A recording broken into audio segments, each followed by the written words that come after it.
Saya juga lupa hari ini ada jadwal. Jadi setelah beberapa menit. Baik, insya Allah kita akan melanjutkan. Baik, sebelum itu eh, admin saya belum bisa membagikan screen ya. Mungkin bisa diatur.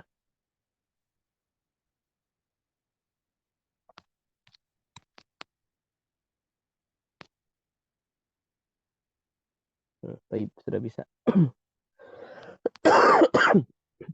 Baik, insya Allah kita akan melanjutkan materi kita sebelumnya ya, dikarenakan sebenarnya hari ini itu memang jadwalnya Ustaz Bukhari, tapi karena beliau sedang sakit ya, mudah-mudahan Allah Ta'ala berikan kesembuhan, kesehatan. Jadinya digantikan terlebih dahulu dengan jadwal tajwid, insya Allah. Baik, kemarin baru sampai huruf H dan huruf Ain ya. Jadi baru sampai selesai aqsal halqi. Yang mana sedikit kita memurojaah bahwasanya makhraj yang kedua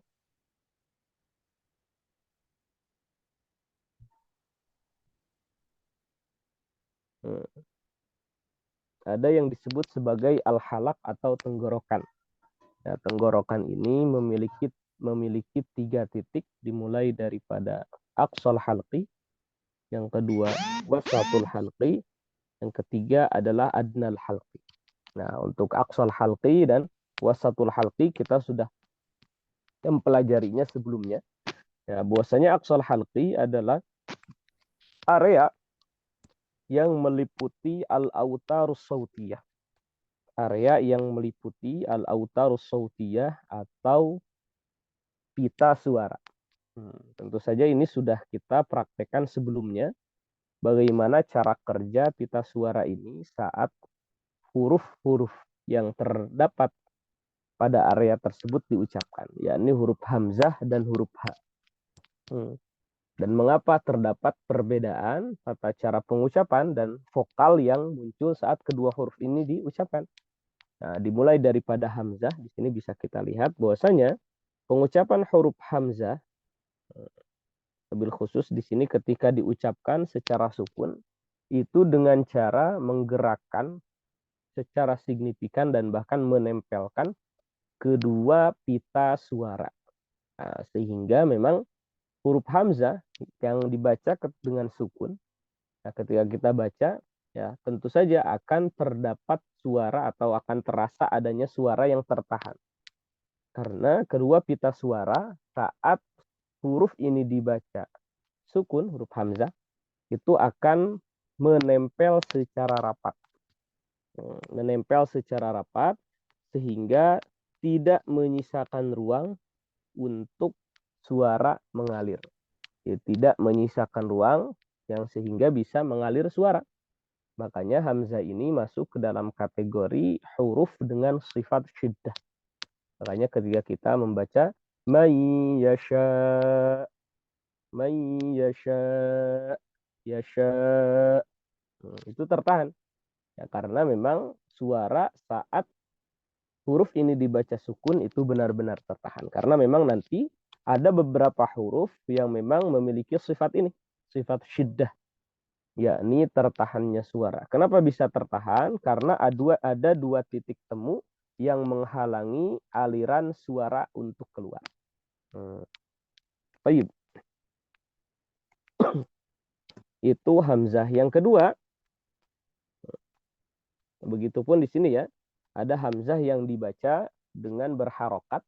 Ya, kita tahu sebelumnya bahwasanya hamzah yang dibaca berharokat atau huruf-huruf yang lain, ya, ketika dibaca dengan berharokat itu dimulai dari mempertemukan dua titik temunya, lalu dilepaskan. Mempertemukan dua titik temunya, lalu dilepaskan. Jadi saat kita mengucapkan A, I, U, itu sebenarnya kita mempertemukan dua pita suara terlebih dahulu. Jadi awalnya seperti ini, lalu dilepaskan. Hingga menjadi seperti ini. A, I, begitu. Nah, ini pun sudah kita pelajari sebelumnya. Dan yang kedua, ya, terakhir pada huruf di titik ini, yakni huruf H. Lalu perbedaannya kenapa H itu memiliki sifat rokhawah, jadi kebalikan daripada syiddah. Sedangkan Hamzah itu memiliki sifat syiddah yang menahan suara, dan huruf H ini mengeluarkan suara. Dan tidak hanya mengeluarkan suara, juga mengalirkan udara. Karena huruf H itu diucapkan dengan cara menempelkan sebagian kecil pita suara saja. Ya, hanya menempelkan sebagian kecil pita suara. Jadi tidak sampai ditempelkan semua. Tidak dirapatkan kedua pita suara tersebut. Layaknya huruf Hamzah.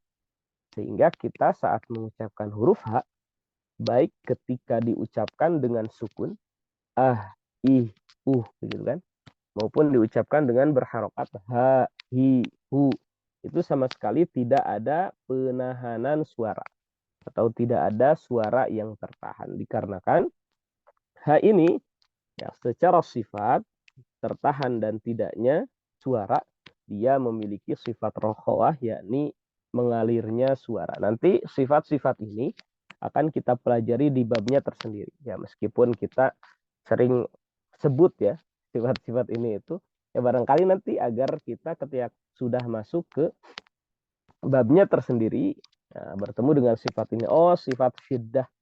Oh, sifat rokhawah. Dan yang lainnya. Baik. Itu dua huruf yang terdapat di aqsal halqi atau pangkal daripada lidah. Pangkal daripada tenggorokan. Kita praktekkan bersama-sama. Bismillah. A, I, U, Ba. Silahkan. A, I, U, Ba. Kali lagi. A, I, U, Ba. A, I, U, Ba.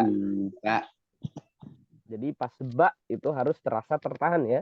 Jangan sampai kita mengalirkan suara. Nah, sehingga untuk menyempurnakan sifat daripada syiddahnya. Yang kedua, hahi hubah. Silakan. Hahi hubah. Kali lagi. Hahi hubah. Hahi hubah. Baik, alhamdulillah. Barakallahu fikum. Baik, kita masuk ke titik yang kedua. Ini masih sesi murojaah kita. Baik. Yakni wasatul halqi. Ya, wasatul halqi itu adalah tengah daripada tenggorokan. Tentu saja titiknya kita sudah pelajari sebelumnya, yakni di titik yang disebut sebagai lisanul mizmar, atau dalam istilah medisnya adalah katup epiglotis. Ya, katup epiglotis. Nah, katup epiglotis ini adalah salah satu bagian yang terdapat di tengah tenggorokan yang berfungsi untuk mencegah masuknya makanan dan minuman masuk kepada saluran pernapasan. Sehingga kan sebelumnya sempat saya sampaikan, katup ini terbuka saat kita berbicara dan tertutup saat kita makan. Sehingga ketika tersedak itu berarti saat kita makan, katupnya tiba-tiba terbuka. Yang disebabkan oleh ya kita makan sambil berbicara. Sehingga pas lagi makan katupnya terbuka, masuk nasi gitu kan. Tiba-tiba nasinya keluar dari hidung. Nah, itu yang disebabkan oleh katup terbuka saat sedang makan. Nah, makanya katup ini nanti merupakan salah satu titik yang memang berperan pada makhraj al-halak atau tenggorokan. Di sini bisa kita lihat ya, bahwasanya ada dua huruf juga yang terdapat di dalam titik wasatul halqi. Bagaimana cara kerja katup tersebut saat huruf-huruf ini diucapkan? Yang pertama al-ain, huruf ain ya. Yang kedua huruf H. Bisa dilihat di sini. Nah, ini katupnya ya. Nah, katupnya dia bergerak ke belakang. Jadi kalau misalkan divisualkan, ini sebenarnya ada gerakan ke belakang si katup ini. Jadi gerakannya itu tidak hanya katupnya saja, melainkan ya beberapa bagian daripada tenggorokan bagian tengah pun ikut bergerak ke belakang. Ikut bergerak ke belakang sehingga mengenai si katupnya bagian tengah tenggorokan bagian belakang. Mengenai tengah tenggorokan bagian belakang. Ya, sehingga dia menutupi rongga. Menutupi rongga hanya saja tidak benar-benar tertutup. Ya, karena si katup ini kan dia tidak terlalu keras ya begitu. Jadi si katup ini cukup lembek sehingga ketika menutupi ya tidak benar-benar ketika bergerak ke belakang ya bertemu atau menyentuh tengah daripada tenggorokan. Ketika seperti ini dalam posisinya dia tidak benar-benar secara signifikan menutupi ruang atau tertutup rapat sehingga masih memungkinkan adanya suara yang bisa keluar hanya saja sangat kecil sekali. Jadi suara tetap bisa keluar ya saat huruf ain ini diucapkan namun kecil sekali. Ya, makanya huruf ain ini memiliki sifat antara syiddah dengan rokhawah. Antara syiddah dengan rokhawah yang diistilahkan dengan tawasub atau al-bainiyah. Jadi kan al-bainiyah dan at-tawasub ini merupakan sifat yang terdapat di antara syiddah dengan rokhawah. Kalau syiddah itu betul-betul tertahan, ya karena memang tidak mungkinnya adanya suara yang mengalir karena tidak ada celah untuk suara tersebut lewat. Kalau rokhawah, yaitu suaranya mengalir dikarenakan ya benar-benar ada celah agar bisa. Jadi titik temunya, jadi dua titik temunya tidak benar-benar rapat ya, dan bahkan tidak rapat ya, sehingga masih bisa memungkinkan mengalir suara. Baik. Nah, adapun huruf ain itu di antara keduanya. Ya, dikarenakan ya katup epiglotis ini tidak sebesar lidah begitu kan.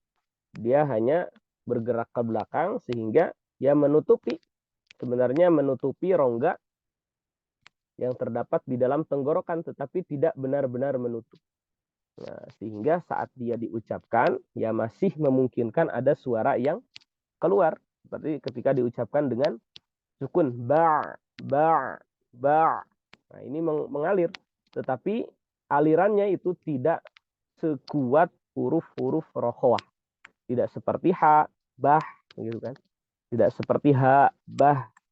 Tetapi dia hanya keluar saja gitu kan karena memang huruf ain ini dibarengi dengan sifat jahar ba. Jadi hanya suara saja yang keluar tidak besertaan dengan udara. Baik. Nah, sehingga yang kita praktekkan sebelumnya bahwasanya katup epiglotis ini berada di belakang jakun ya. Kalau laki-laki itu ada bagian tenggorokan yang jakun terlihat menonjol begitu kan. Nah, itu di bagian belakangnya ada katup epiglotis. Makanya saat huruf H dan Ain ini diucapkan, ya itu akan ada pergerakan kalau betul ya mengucapkannya. Nah, kita akan merasakan adanya pergerakan pada jakun ini. A, H, terlebih saat diucapkan dengan sukun ba, dia akan seakan-akan tertarik ke atas sedikit karena memang tertarik oleh gerakan katup epiglotis yang bergerak ke belakang. Baik, kita praktekkan bismillah. Ba. Silahkan.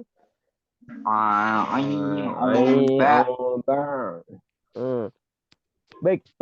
Dan huruf ain ini ya jangan sampai diucapkan tidak ya, tetapi begitu. Karena si katup ini awalnya menempel saat huruf ain ini diucapkan dengan harokat, ya lalu bergerak kembali ke posisi semula sehingga dia tidak menempel lagi. Sehingga suaranya bukan bukan, tetapi begitu. Jadi jadi seperti kita mengucapkan hamzah pada akhirnya. Nah, pas di belakangnya itu kenapa? Karena posisi katupnya dia menempel lalu terlepas. Jadi ketika terlepas ya sama halnya seperti kita mengucapkan hamzah. Jadi suara langsung keluar dari sini, dari pita suara. Jadi bukan bukan, tetapi ai, au, seperti itu. Ba. Nah, ketika mengucapkan ba itu baru dikarenakan memang si katup yang awalnya tidak menempel lalu tiba-tiba bergerak ke belakang ya dan menempel ke bagian tenggorokan tengah. Baik, kita praktekkan satu-satu huruf ain dimulai dari ain yang berharokat fathah. A, silahkan. A, A, A, ai, Ai, au. Ai, Jadi Au, seperti yang tadi ya, bukan a, i, o, tetapi a, a. Jadi seperti di akhir itu ada seperti a begitu. I, u. Kenapa demikian? Karena ketika kita mengucapkan a, itu posisi katup sekali lagi yang awalnya menempel. Jadi kan kalau misalkan huruf yang berharokat itu konsepnya menempel terlebih dahulu antara titik temunya, lalu dia kembali ke posisi semula. Nah, posisi semula ya saat ain ini diucapkan, posisi semulanya itu adalah seperti hanya posisi hamzah. Jadi dia tidak sama sekali ada yang bergerak. Makanya suaranya itu di awal itu ain khalis a begitu. Tetapi di akhir itu ada seperti suara hamzah. Makanya a a bukan a. Coba kalau misalkan diucapkan dengan a itu berarti si katupnya tidak dilepaskan. Tidak dilepaskan ya tetap disimpan atau ditempelkan ke tengah tenggorokan. Sehingga ini kurang tepat. Baik, kita praktikkan sekali lagi. Bismillah. Ai, au, ba. Ai, Au, Ba, Sekali lagi. Ai, au, ba. Ai, Au, Ba, Ba. Sekali lagi. Ba, Baik, itu huruf ain. Ya, tinggal disempurnakan lagi tata cara pengucapannya. Baik. Yang kedua huruf H. Nah, huruf H ini ya tentu saja meskipun sama-sama menggerakkan katup epiglotis, tetapi dia sama sekali tidak signifikan pergerakannya. Sehingga bahkan si katup ini saat bergerak ke belakang hanya mendekat saja, tidak sampai mengenai tenggorokan bagian tengah. Di sini bisa kita lihat gambarnya ya. Jadi tidak sampai kena si katupnya. Jadi masih menyisakan rongga. Ada rongga di sini. Masih menyisakan rongga antara katup dengan tenggorokan bagian tengah. Sehingga dengan demikian, saat huruf H diucapkan, baik dengan berharokat terlebih ketika dengan sukun, bah, bah. Nah maka ya suara ini, dia leluasa untuk bisa keluar. Si suara ini leluasa untuk keluar. Ketika huruf H ini dibaca terlebih ketika sukun. Bah. Makanya huruf H ini berbeda dengan huruf Ain yang sifatnya adalah tawasud dari segi suara, tetapi huruf H ini memiliki sifat rokhawah. Jadi huruf H ini secara sifat suara dia mengalir atau istilahnya adalah rokhawah. Kenapa demikian? Huruf Ain berbeda dengan huruf H dari segi sifat suara dikarenakan yang tadi ketika huruf H ini diucapkan, katup itu tidak benar-benar menempel dengan bagian tenggorokan tengah belakang ya. Tengah tenggorokan bagian belakang. Jadi dia hanya bergerak saja ke belakang, mendekat. Ya, bahasanya mendekat tanpa menempel. Sehingga dikarenakan mendekat saja, tidak sampai menempel, nah tentu saja dia menyisakan ruang atau rongga antara katup dengan tengah tenggorokan. Yang pada akhirnya rongga ini menjadikan jalur ya, keluarnya suara. Sehingga huruf H ini termasuk bagian daripada huruf dengan sifat rokhawah, yakni mengalirnya suara. Ini cukup mudah. Bismillah kita praktekkan. Ha, hi, hu, bah. Silakan. Hahihubah. Hahihubah. Sekali lagi. Hahihubah. Hahihubah. Hahihubah. Baik, itu huruf H. Nah, dan dua titik makhraj ini, walhamdulillah, itu sudah kita pelajari sebelumnya, jadi tinggal sering-sering dilatih. Dan juga ini menjadi maklumat untuk kita terkait teori kenapa huruf-huruf itu memiliki sifat yang berbeda. Baik secara suara maupun secara mengalirnya udara. Karena memang ada gerakan-gerakan meskipun pada titik yang sama yang berbeda. Antara misalkan huruf Ain dengan huruf H. Ya, meskipun sama-sama di tengah tenggorokan. Tetapi Ain itu bainiyah atau tawasud. Secara mengalirnya suara, maknanya dia tidak benar-benar mengalir. Gitu kan.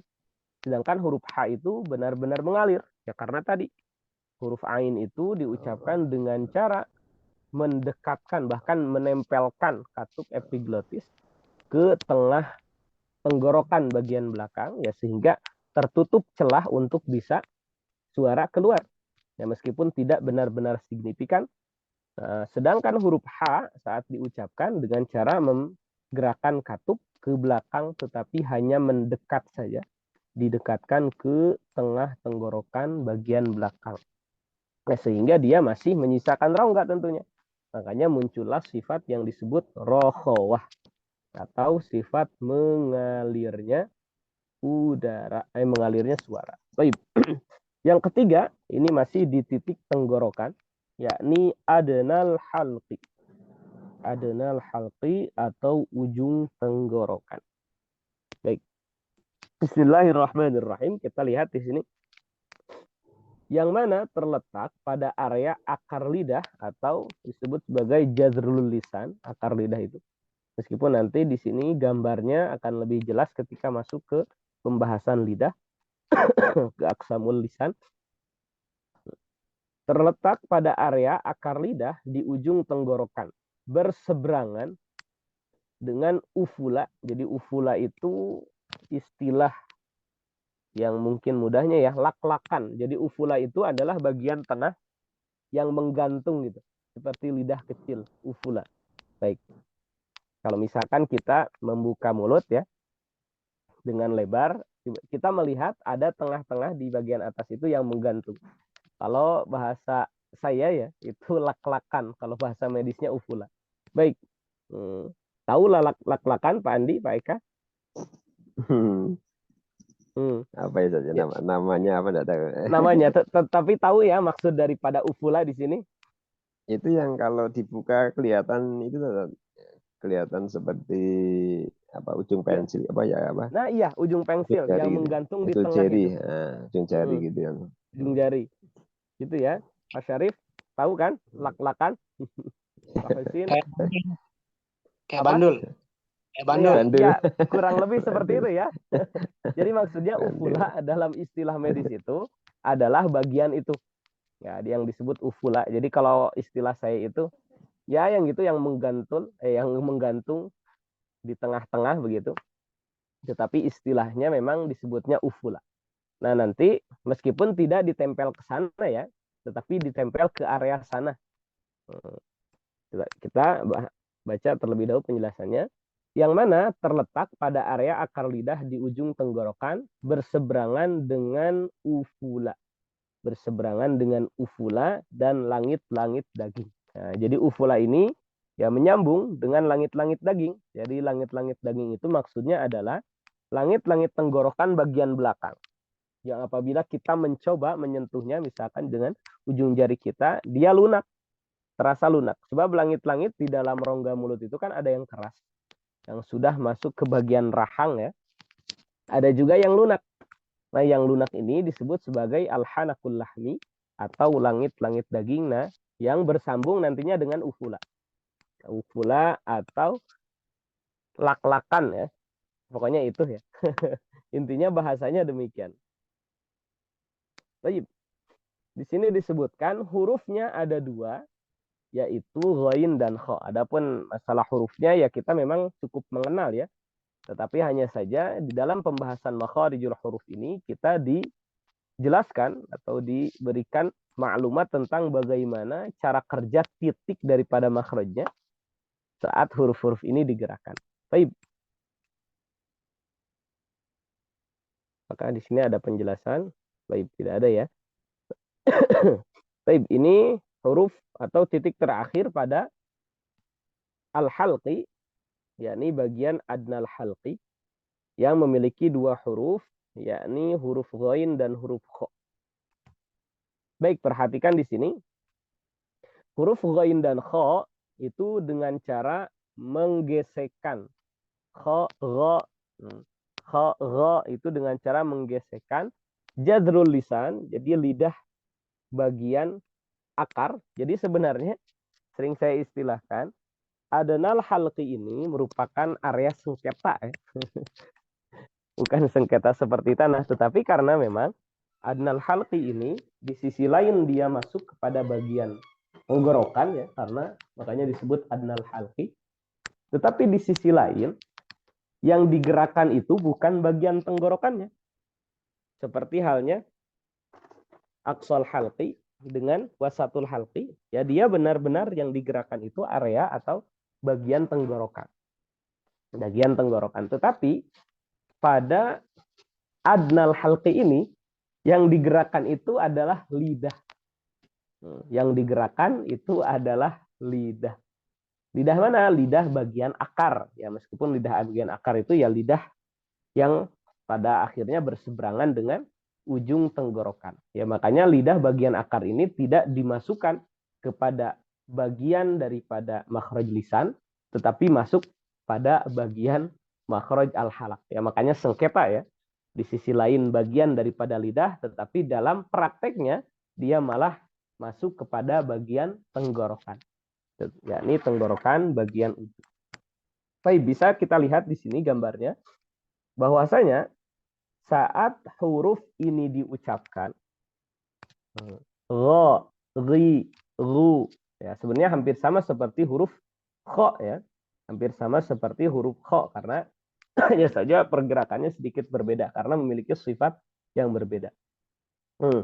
Jadi ketika mengucapkan huruf ghain, gha, ri, ru, bag, bag. Nah, bisa dilihat di sini terjadi pergerakan akar lidah. Akar lidah ini bergerak, ya menggesek, bergerak lalu menggesek ke bagian sini. Jadi ini bagian ufula dan langit-langit daging. Menggesek. Hanya saja tidak benar-benar menempel, tidak benar-benar menempel seperti jadi menyentuh, membentur seperti halnya huruf ain dan huruf hamzah antara titik. Jadi hanya dia menggesek saja, menggesek saja. Tentu saja kalau misalkan hanya digesek begitu kan, dia menyisakan ruang meskipun sedikit. Dia menyisakan ruang huruf ghain ini, sehingga di sini ada ruang kita bisa lihat, sehingga ya tentu saja menjadikan suara bisa mengalir. Dikarenakan masih ada ruang bal, bal, bal, gitu kan. Dia hanya digesek saja, tidak sampai menempel rapat. Sehingga memungkinkan suara keluar. Sehingga ghain dengan kha ini, dia memiliki sifat rokhawah. Jadi kedua-duanya sifatnya adalah rokhawah untuk huruf ghain dan huruf kha ini. Hanya saja untuk ghain ini dia jahar. Sedangkan huruf kha ini dia hamz. Maknanya untuk ghain ini suara mengalir tanpa adanya udara. Yang kedua, kalau kha itu suara mengalir disertai udara. Jadi kalau misalkan jahar dan hamz itu kan sifat huruf dilihat daripada mengalirnya udara pada saat huruf ini diucapkan. Nah, untuk huruf ghain itu rokhawah tapi jahar. Sedangkan untuk huruf kha itu rokhawah tetapi hamz.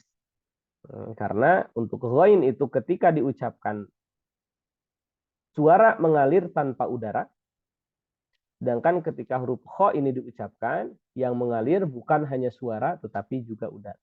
Nah, sekali lagi ya, sifat-sifat ini disebutkan sekarang itu hanya untuk memudahkan kita dalam mencerna bagaimana sifat daripada karakter huruf ini ketika memang dia diucapkan sesuai dengan gerak titik daripada makhrajnya. Ya, meskipun pembahasan sifatnya baru akan kita bahas di pertemuan di babnya tersendiri. Baik, itu huruf ghain. Jadi huruf ghain itu dia akar lidah yang digesekkan ke area ufula dan tengah langit-langit daging. Nah, sehingga memang untuk ghain ini dia lebih dalam. Ghain itu dia lebih dalam. Jadi area yang memang menjadi titik munculnya suara itu lebih dalam gha. Nah, makanya kita bisa rasakan ketika mengucapkan huruf ghain, gha dengan kha, nah itu ada sedikit perbedaan. Nah, makanya sekali lagi memang mempraktekkan huruf ini harus sambil dirasa-rasa begitu. Harus sambil dirasa-rasa agar ya kita bisa mengetahui juga oh ternyata geraknya seperti ini gitu kan. Nah, makanya huruf ghain ini dia lebih dalam. Jadi akar lidah yang bergerak itu lebih dalam sehingga di sini diposisikan bahwasanya suara yang muncul saat huruf ini diucapkan dia lebih dalam. Ya, makanya dikarenakan lebih dalam udara dia agak tertahan. Udaranya agak tertahan. Nah, sedangkan huruf kha dia lebih luar. Sehingga tidak hanya menghasilkan suara yang mengalir juga disertai dengan udara. Baik. Nah, itu huruf ghain dan kha. Jadi perbedaannya sedikit sekali ya antara ghain dan kha. Baik, kita praktekkan bersama-sama bismillah. Nah, sebelum kita praktekkan ya. Jadi huruf ghain dan kha ini adalah huruf yang sama-sama memiliki sifat isti'ala. Memiliki sifat isti'ala. Sifat isti'ala ini ya sebenarnya berhubungan dengan pangkal lidah ya. Pangkal lidah yang naik ke atas, tetapi memang dalam segi vokal untuk ghain dan kha ini kan dia seperti vokal o ya kalau dalam bahasa kita. Gho gitu. Kha. Nah, tetapi meskipun dia memiliki vokal o, tapi jangan sampai kita mengucapkannya dengan memonyongkan bibir atau dengan mencucu. Itu tidak boleh. Karena sebelumnya sempat saya sampaikan pernah belum ya? Belum barangkali ya. Ini di angkatan yang lain Mbak kayaknya. Nah, bahwasanya huruf isti'la seperti gha, kha, lalu gha, lalu sha. Jadi intinya huruf-huruf yang vokalnya itu o dan memang dia tebal ya. Tebalnya ini dikarenakan pangkal lidah yang naik ke atas. Maka jangan sampai kita mengucapannya dengan memonyongkan bibir. So, misalkan gha. Tapi cukup diucapkan dengan cara ya membuka mulut sesuai dengan harokat yang ada. Ya, karena memang harokat itu menyesuaikan dengan bagaimana mulut kita atau bibir kita bergerak. Ya, bagaimana bibir kita bergerak. Sehingga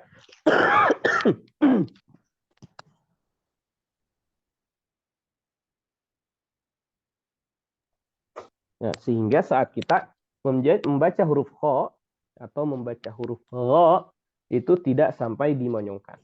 Baik.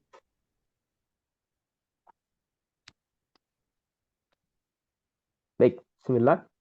Nah, jadi baik, mohon maaf saya pakai kaos ya. Baik. Saat mengucapkan huruf ghain dan kha ini dikarenakan tidak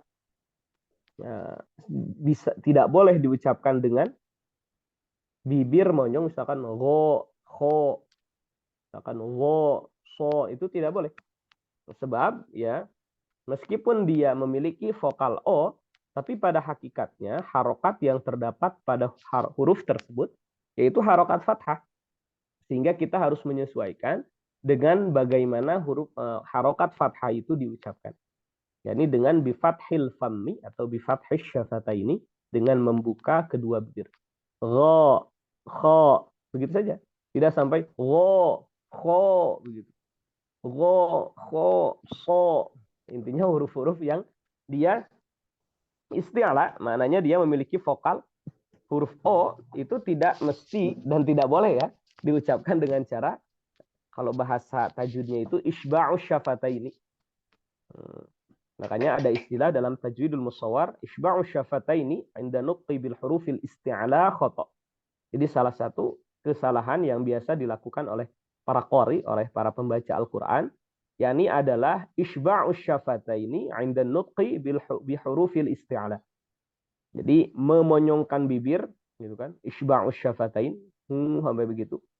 Meskipun tidak sampai dekat dengan harokat dhammah begitu. Tetapi tetap saja. Jadi terkadang beberapa qori itu menganggap bahwasanya, oh, kalau misalkan kita memonyongkan bibir, gitu kan? Wo, kho, so saat mengucapkan huruf isti'ala, dia pasti sempurna sifat isti'lanya. Padahal tidak. Padahal malah masuk kepada bagian daripada tasyaddud fi nutqi bil huruf, dia berlebihan. Sehingga ketika mengucapkan ya huruf kho, huruf gho gitu kan, kita membuka mulut saja. Layaknya mengucapkan huruf-huruf yang lain yang berharokat fathah. Nah, meskipun nanti akan agak berbeda dengan huruf-huruf yang infitah. Jadi cukup dibuka saja. Gho, kho begitu. Gho, kho bukan wo, kho bukan. Tapi dibuka seperti hanya kita mengucapkan misal huruf ain, a, ai, u, a, kho, gho, dibuka saja. Gho begitu. Tidak sampai diucapkan secara monyong. Kenapa demikian? Karena ya tetap saja pada akhirnya meskipun kita membaca huruf dengan vokal o gitu, o, biasanya o kita mengucapkan begitu kan? Mobil gitu. Bogor kita ucapkan dengan sedikit mencucu begitu.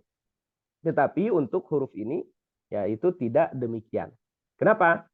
Karena mengucapkan huruf kho, gho, so, wo misalkan, dia tetap menggerakkan bibir dengan masing-masing digerakkan ke atas dan ke bawah. Intinya membuka begitu.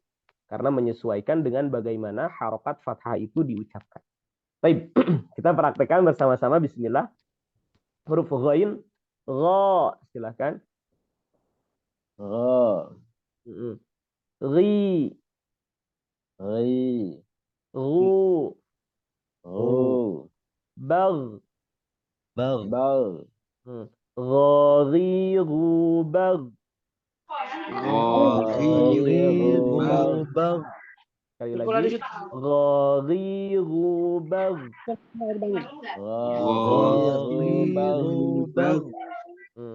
Baik, kalau untuk bag itu kenapa agak sedikit tertahan ya, tapi memang suara tetap mengalir ya. Jadi tertahan itu maksudnya adalah udara yang tertahan.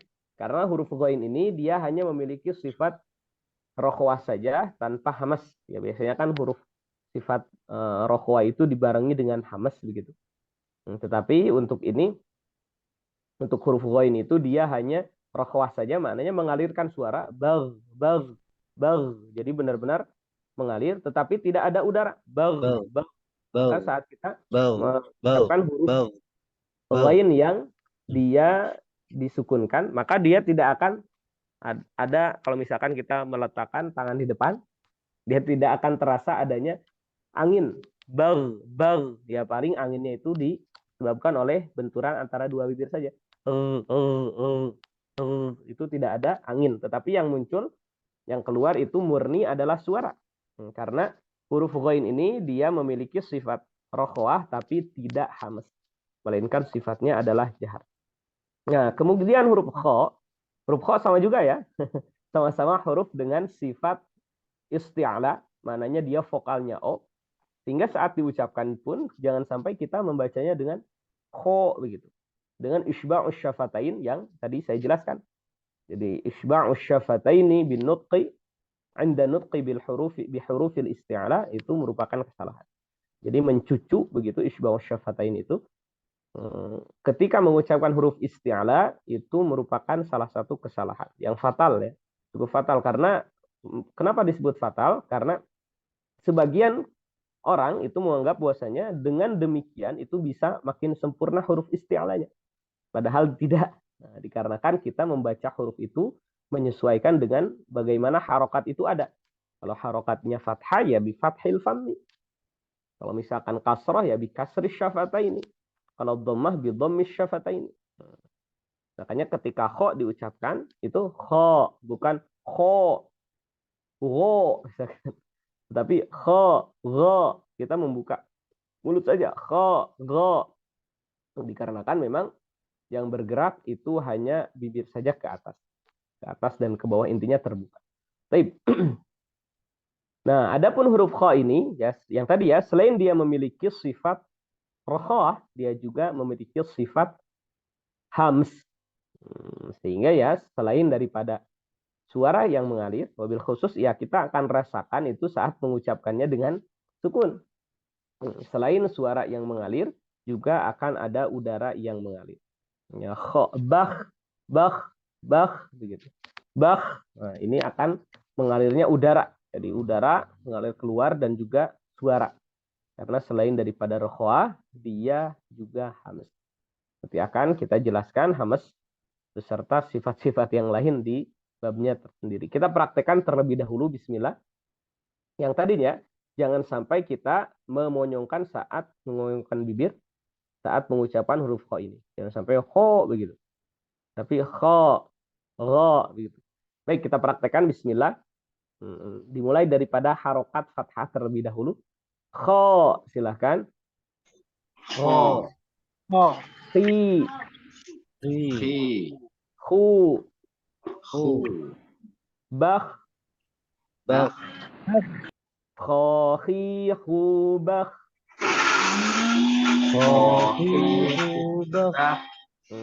Lalu mengucapkan kho juga itu tidak mesti harus benar-benar seperti apa ya istilahnya, kita kalau ingin mengeluarkan dahak begitu. Tidak mesti seperti itu juga ya. Karena bisa jadi nanti itu malah masuk tasyaddud. Tetapi cukup dengan adanya pergerakan di adnal halqi saja. Di ujung tenggorokan. Kho, khi, khu, bah. Kho, khi, khu, bah. Jadi tidak mesti kho, khi. Ya, apalagi sampai melembabkan misalkan bagian ujung tenggorokannya itu dengan ludah misalkan. Soalnya terkadang di sebagian orang kalau misalkan tidak dilembabkan dengan air liur ya, ujung tenggorokan itu dia tidak bisa mengucapkan kho. Nah, maka ini keliru berarti. Sebab baik itu dilembabkan dengan air liur maupun tidak, ya kho itu ketika diucapkan dengan baik ya pasti keluar suara demikian. Jadi sedikit seperti berdahak begitu. Tapi tidak benar-benar kho. Tidak ya, tetapi sedikit saja. Kho, khi, khu, bah. Tidak sampai benar-benar. Maknanya dikarenakan tidak sampai demikian, maka kita tidak mesti untuk melembabkan ujung tenggorokan kita dengan air liur gitu. Sebab di antara ya termasuk ya teman-teman saya ketika ditanyakan demikian, karena mungkin belum terbiasa dengan kho tanpa melembabkan, ya tiba-tiba kalau misalkan mengucapkan kho itu gitu dulu. Jadi menggerakkan melembabkannya dengan air liur ya ujung tenggorokan. Padahal tidak mesti demikian. Baik, kita praktekkan, bismillah. Kho, sekali lagi. Kho. Khi. Khi. Khu. Khu. Bah. Bah. Baik, kita ulang sekali lagi. Kho, khi, khu, bah. Kho, khi, bah. Baik, sekali lagi. Kho, khi, khu, bah. Kho, khi, bah. Baik, dimulai dari huruf ghain, bismillah. Gha, ghu, bagh.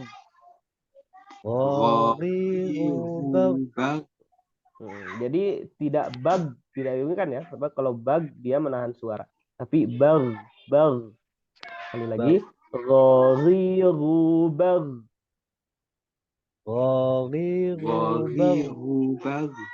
Satu lagi. Kha, bah. Bah. Sekali lagi. Kha, bah. Bah. Baik, sebelum kita akhiri, kita praktekkan satu persatu. Meskipun sudah azan ya. Satu istilah, kita praktekkan. Dimulai dari Pak Andi Ma'ruf, silahkan. Andi Ma'ruf, huruf ghain dan huruf kha. Gha, ghu, bagh. Kha, khu, bah. Saya buka tadi. Baik, silakan. Ya.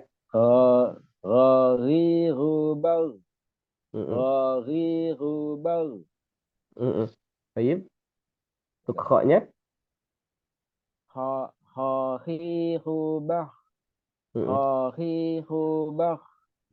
Baik, untuk kho-nya sudah bagus ya, tetapi ada bagian yang sifatnya agak kurang. Tetapi memang sudah cukup ya maknanya. Tidak mesti kita harus sampai kho begitu. Tidak harus sampai berlebihan. Cukup ada suara seperti gesekan yang terjadi di antara akar lidah dengan bagian al-hanakul lahmi atau langit-langit daging. Kho begitu. Khi khu bakh. Baik diucapkan kho sekali lagi. Khahihubah. Baik. Khahihubah. Baik, cukup. Inilah. Alhamdulillah. Baik. Selanjutnya barakallahu fiik, silahkan Pak Eka, tafadhol. Nah, Ustaz. Khahihubah. Baik. Ghahihubah. Baik, diulang sekali lagi. Khahihubah. Ghahihubah. Baik.